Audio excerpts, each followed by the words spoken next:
이제 우리 함께 하나님께서 우리에게 주신 말씀 살펴보도록 하겠습니다. 오늘 말씀, 우리가 읽은 말씀은 다윗과 관련된 말씀으로 그가 하나님 앞에 어떠한 삶을 살아갔는지에 대해서 우리에게 보여주는 말씀이다라고 할 수 있습니다. 하지만 우리는 일반적으로 다윗의 삶의 과정을 생각할 때면 그가 어떻게 살아왔는지 보다는 그가 이루어낸 업적이나 결과물에 대해서 우리가 조금 더 깊이 생각하고 집중하는 경향을 가지고 있습니다. 쉽게 말씀드려서 이러이러해서 그러한 삶 가운데 결국에는 다윗이 왕이 되었다라는 이 사실에 주목하는 경향이 우리들에게 있다라는 것입니다. 왜냐하면 오늘 우리가 살아가는 이 사회의 분위기를 생각해 보시면 될 것 같습니다. 예전에는 원인, 과정, 그 모든 것들이 참으로 중요했습니다. 하지만 요즘 사회 분위기를 보시면은 그 모든 것을 생략하고 결과만을 중요시하는 그런 경향을 보일 때가 많다라는 것이죠. 그렇기 때문에 우리가 살아가는 우리의 삶에서 그리고 우리가 많이 경험하는 것들에 의해서 대부분의 사람들이 결과를 더욱더 중요하게 여기는 경향을 가지게 되었다라는 것입니다.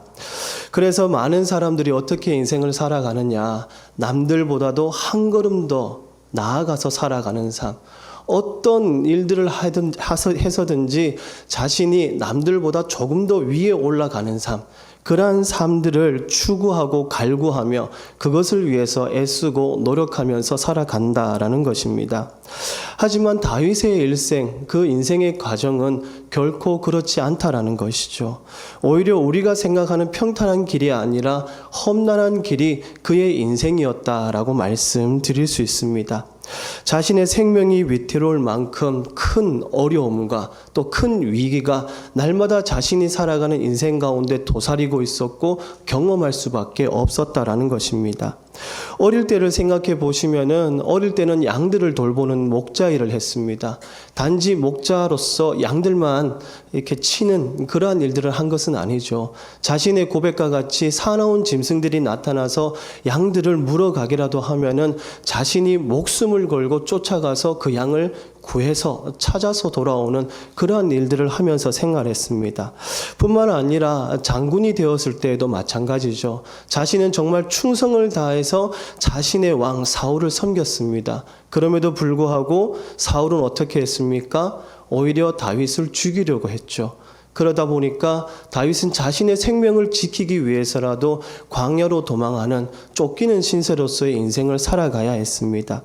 그리고 왕이 되었을 때에도 마찬가지였죠. 왕이 되었을 때에도 자신이 사랑하는 아들 압살롬이 반역함으로써 자신이 살고 있던 그 예루살렘 그 왕궁을 버려두고 도망해야 하는 그러한 아픔을 겪었던 인물입니다. 즉 다윗의 인생의 과정은 험난한 인생이었다라는 것입니다.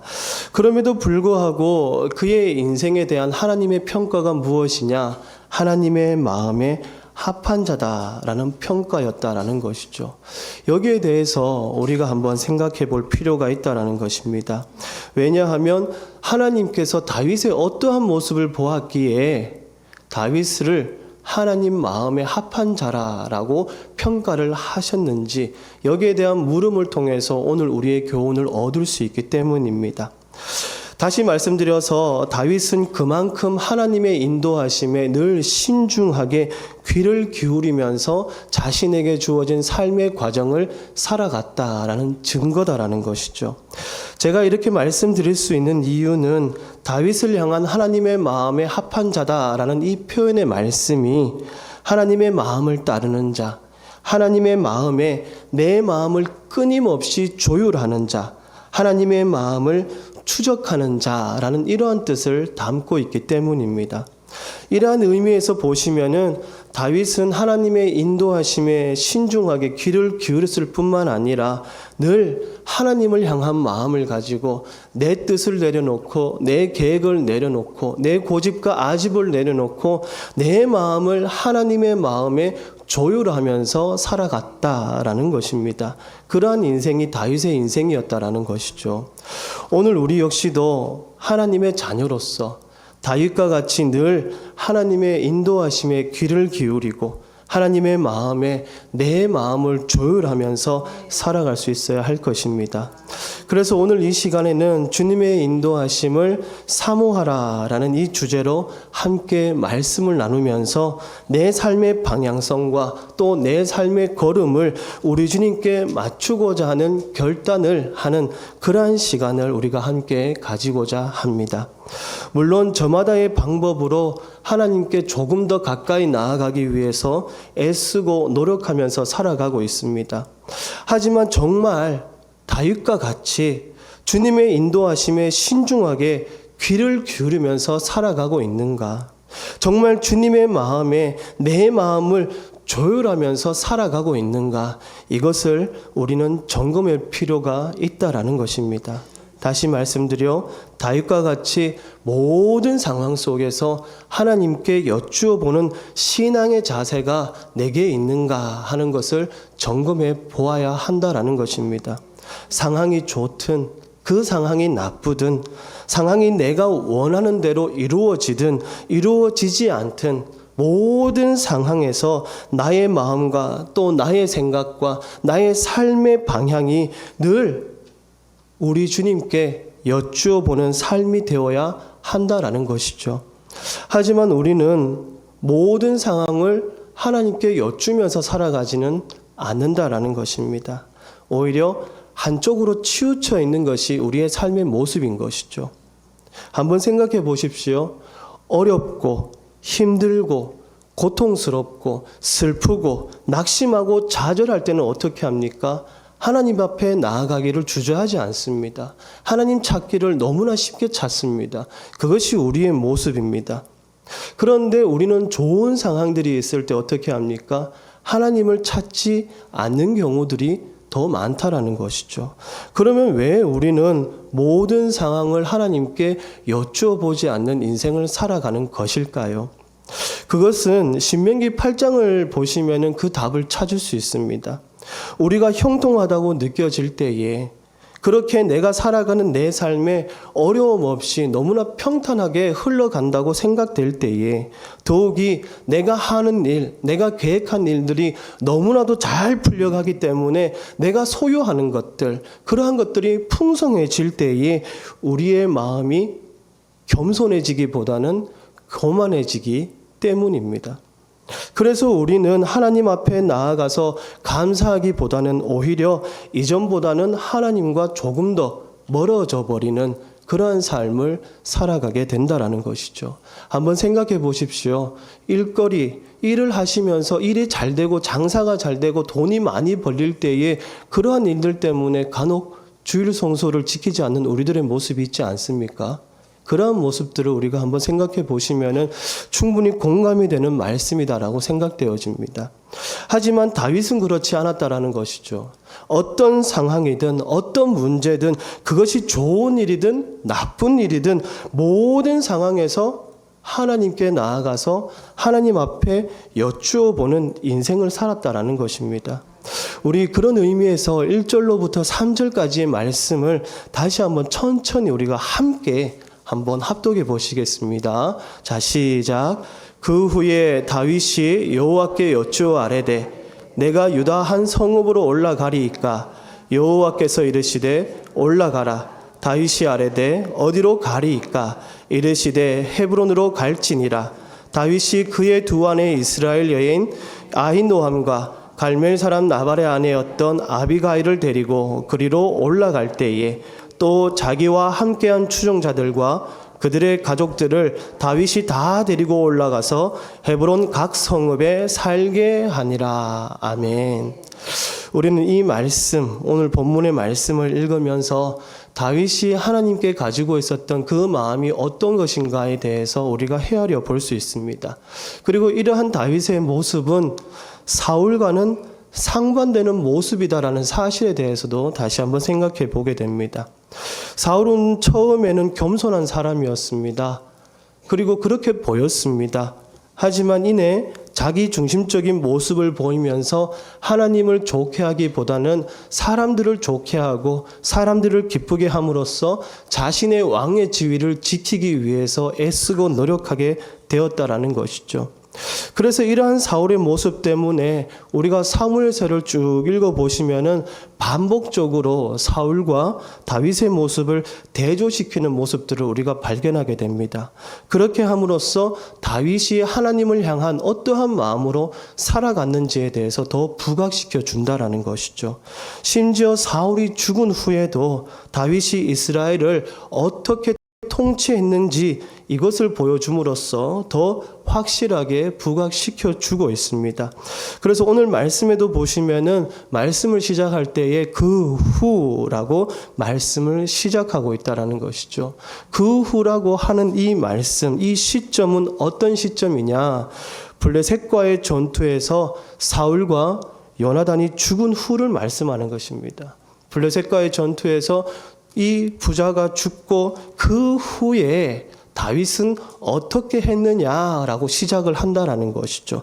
어떻게 시작하고 있습니까? 말씀은 여호와께 여쭈어 보았다라고 이렇게 말씀을 시작하고 있습니다. 다시 말씀드려서 사울이 죽은 후에 다윗은 하나님께 여쭈어 보았다라는 것이죠. 이 말씀의 의미는 사울의 인생이 하나님께 여쭈어 보지 않는 인생이었다면 다윗은 사울과 다르게 어떤 상황과 어떤 기회 앞에서도 하나님 앞에 여쭈어 보는 인생을 살았다라는 것을 의미하는 것입니다. 이처럼 다윗과 사울의 모습을 대조함으로써 오늘 말씀은 우리에게 하나님의 인도하심 속에서 살아가는 그 삶의 모습이 무엇인지에 대해서 교훈해 주고 있다라는 것이죠. 다윗은 대략 18년 전에 사무엘을 통하여 기름 부음을 받았습니다. 하지만 그는 바로 왕이 되지는 못했죠. 다윗이 골리앗을 무너뜨리고 사울 왕과 백성들에게 자신의 모습을 각인시켰음에도 불구하고 오히려 다윗은 사울 왕으로부터 목숨을 지키기 위해 광야로 쫓기는 인생, 도망하는 인생을 살아가야 했습니다. 그런데 사울 왕이 죽었다는 소식이 이제 누구에게 들려왔습니까? 다윗에게 들려오게 된 것입니다. 그러니 다윗의 입장에서 해석을 해보게 되면은 지금의 이 순간 그 후 사울과 요나단이 죽은 그 후에 하나님께서 약속을 성취하시는 때다라고 여길만 하다라는 것이죠. 이제 드디어 자신의 인생이 그렇게 고통의 시간들이 빛을 보는 순간이다라고 생각할 수 있다라는 것입니다. 그렇게 지금까지 자신의 인생의 길을 막고 있던 이 사울이라는 장애물이 제거되었기 때문이죠. 우리도 충분히 이렇게 생각해 볼 수 있지 않겠습니까? 그렇기에 다윗에게 있어서만큼은 최고의 기회였다라는 것입니다. 그리고 자신이 왕이 되기 위한 절차를 밟아가는 일도, 그리고 기름 부음 받은 결과에 대한 그 모든 것들이 정말 하나님께서 섭리하시고 예비하신 것이구나, 이제 나는 따르기만 하면 되는구나 라고 생각할 수 있다라는 것이죠. 한마디로 탄탄대로와 같은 그런 길이 열린 것입니다. 만약 이 상황이 우리에게 주어진 상황이라면 우리는 어떻게 하시겠습니까? 답은 정해져 있지 않습니까? 대부분이 고생 끝 행복 시작이다라고 여길 것입니다. 드디어 내가 고생한 인생에 대한 보답이구나, 보람이 있구나라고 생각하는 것이 우리가 가지고 있는 생각들입니다. 그리고 자신의 목적을 달성할 시기다라고 생각하면서 그 길을 주저함 없이 한 걸음 한 걸음 나아가게 될 것입니다. 하지만 다윗의 모습은 어떠합니까? 그렇지 않다라는 것이죠. 과거에 분명 사무엘을 통해서 기름 부음을 받았습니다. 이미 하나님께서 너는 택한 백성으로서 이제 이스라엘의 왕이 될 거야 라고 인쳐주셨다라는 것이죠. 그럼에도 불구하고 다윗은 그 길을 그렇게 쉽게 걸음을 떼면서 옮겨가지 않는다라는 것입니다. 우리가 보았을 때는 이제 자신이 왕이 되는 길만 남은 것입니다. 다시 말씀드려서 다윗에게 남은 것은 자신이 이스라엘로 돌아가서 하나님께서 과거에 자신에게 약속하신 그 자리를 자신의 권리로 차지하는 것만 남았다라는 것입니다. 이는 누가 보더라도 당연한 권리다라고 할 수 있습니다. 그러나 다윗은 이 상황 속에서도 여호와 앞에 나아가 여호와께 여쭈었다라는 것입니다. 자신의 정당한 권리임에도 그 권리를 행사하기 전에 아무리 하나님께서 약속하신 바라도 그 말씀이 성취되기 전에 그렇게 한 걸음 한 걸음 자신의 인생의 그 걸음을 내딛기 전에 하나님 앞에 나아가 하나님께 여쭈어보았다라는 것이죠. 어쩌면 인생 최고의 기회다라고 말할 수 있는 그 기회 앞에서도 쉽사리 판단하지 않고 선택하지 아니하고 하나님 앞에 나아가서 하나님 이제 제가 어떻게 하면 되겠습니까? 라고 물어보았다라는 것입니다. 이것이 바로 하나님의 인도하심 속에서 하나님의 마음에 합한 자의 삶을 살아간 다윗의 삶의 비결이다라고 말씀드릴 수 있습니다. 물론 다윗도 이미 유다 땅으로 들어가는 것이 좋을 것이다라고 생각은 하고 있었습니다. 하지만 좋은 기회라고 여길 수 있는 그 상황에서도 자신의 뜻을 섣불리 펼치지 않고 하나님의 뜻을 먼저 물어보았다라는 것. 우리는 우리 마음속에 이러한 다윗의 모습을 새겨야 할 것입니다. 이것은 그의 마음가짐이 하나님의 뜻에 철저하게 순종하며 살아갔던 그 믿음의 고백이다라고 말씀드릴 수 있습니다. 하지만 좋은 기회라고 여길 수 있는 그러한 상황 속에서 우리가 그러면 어떻게 다윗과 같은 마음의 자세로 살아갈 수 있는가 점검해 보지 않을 수가 없는 것이죠. 자신이 원하는 길이나 자신이 이루고자 하는 계획이나 이미 정해져 있고 내가 권리만 주장하면 되는 그런 길일지라도 하나님께 여쭤보는 믿음의 태도, 신앙의 태도가 오늘 우리에게 필요하다라는 것입니다. 그것이 주님의 인도하심 안에서 살아가는 우리의 삶의 모습이어야 한다라는 것입니다. 물론 많은 사람이 자신이 살아가는 그 삶에서 문제를 당면하게 되면은 하나님 앞에 나아가서 하나님께서 자신의 문제를 해결해 주실 때까지 기다리고 또 기다리는 그런 모습을 보여주기도 합니다. 그렇게 무엇이 하나님의 인도하심인지 여쭙고 기도하며 인내합니다. 그리고 그 가운데 주님의 뜻이 이루어지기를 간곡히 기다리며 주님의 인도하심을 따라가겠노라 결단까지 합니다. 하지만 어느 정도 시간이 지나게 되면 우리의 마음이 어떠합니까? 갈대와 같아서 처음 먹었던 그 마음과는 다른 마음을 먹게 되는 것이죠. 이제는 내 힘으로 하나님 여기까지면 됩니다. 하나님 여기까지면 되니 이제는 제 힘으로 충분히 감당할 수 있습니다라고 생각해 버린다라는 것입니다. 이것이 우리가 가지고 있는 문제인 것입니다. 그때부터는 대부분이 더 이상 하나님의 뜻을 여쭤보지 않는다라는 겁니다. 그리고 자신의 뜻이 앞서는 그런 인생을 살아가게 된다라는 것이죠. 그러나 하나님의 인도하심을 따른다라는 것, 그것은 내가 한 걸음 한 걸음 내디딜 때마다 끝까지 주님의 뜻을 구하면서 살아가는 것이다 라고 할 수 있습니다. 그래서 구약시대도 보시면은 하나님께서는 하나님께 그 뜻을 구하면서 한 걸음 한 걸음 내디딜 수 있도록 그러한 몇 가지 방법들을 주셨습니다. 가장 먼저 우리가 쉽게 알 수 있는 그 첫 번째가 꿈이라고 말씀드릴 수 있습니다.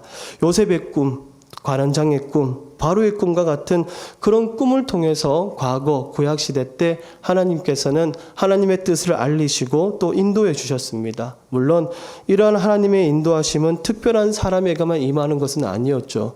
그렇기 때문에 이방 나라의 왕도 꿈을 꾸고 또 하나님의 뜻이 어떠한지 요셉을 통해서 들을 수 있었다라는 겁니다.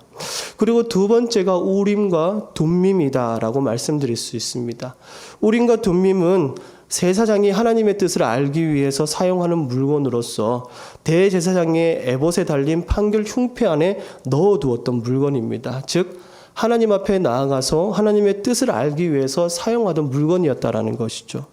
그리고 마지막 세 번째는 하나님께서 선택하셔서 그 사람을 통해서 직접 말씀을 선포하시고 뜻을 알리신 일이다라고 할 수 있습니다. 대표적인 사람이 모세다라고 할 수 있죠. 모세는 이스라엘이 출애굽을 할 때에 시내산에서 하나님으로부터 십계명을 받은 그러한 사람입니다. 십계명을 비롯해서 율법과 성막을 제작하는 그러한 방법에 대해서 참으로 다양하게 하나님으로부터 말씀을 전해 들었습니다. 그리고 그 말씀으로 하나님의 말씀으로 광야에서 이스라엘 백성들을 인도해 낼 수 있었다라는 것이죠. 그렇게 하나님께서는 뜻을 알리시기 위해서 여러 가지 방법들을 제시해 주셨습니다. 그리고 오늘날 우리에게도 동일하게 하나님께서는 하나님의 뜻을 알 수 있고 또 하나님 앞에 또 나아갈 수 있고 하나님의 인도하심을 우리가 경험할 수 있도록 주신 방법이 있다라는 것이죠. 무엇일까요? 말씀입니다. 우리 눈앞에 있는 말씀이 바로 하나님께서 하나님의 뜻을 알리시고자 우리에게 주신 방법이다라고 말씀드릴 수 있습니다. 그렇기 때문에 우리가 해야 할 바는 하나님의 말씀을 붙들고 묵상하고 읽고 듣고 또 기도하면서 하나님의 뜻을 그리고 하나님께서 주신 기회를 우리가 분별하면서 살아가는 것이다 라고 말씀드릴 수 있습니다. 기도라고 하는 것은 단순히 스스로 기도해보고 개인적인 분별로 자신의 느낌과 그리고 생각대로 행하는 것이 결코 아니죠.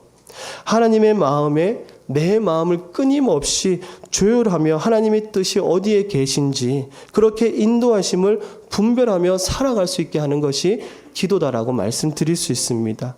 그래서 오늘 우리에게 하나님의 뜻과 인도하심을 분별할 수 있도록 하나님께서 말씀을 주셨다라는 것입니다. 그럼에도 불구하고 하나님 말씀보다 자신의 생각과 자신의 방법과 또 자신이 가지고 있는 가치관을 앞세운다면 그것이 무엇이겠습니까? 그것은 하나님의 인도하심 속에서 살아가는 삶은 결코 아니다라고 말씀드릴 수 있습니다. 물론 그와 반대로 아무리 말씀과 기도로 내가 살아가고 있다 할지라도 우리에게는 점검이 필요하다라는 사실에 대해서 인식하는 것도 중요하다라고 할 수 있습니다.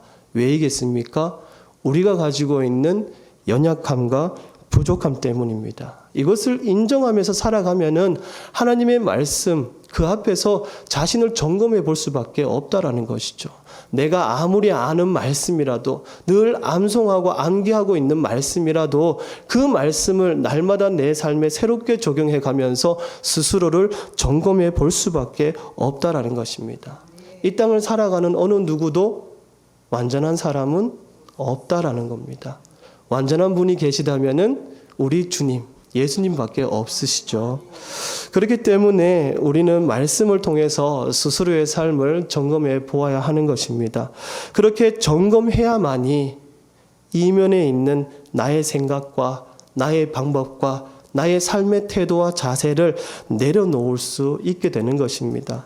그런 의미에서 보면은 이것이 하나님의 뜻입니다.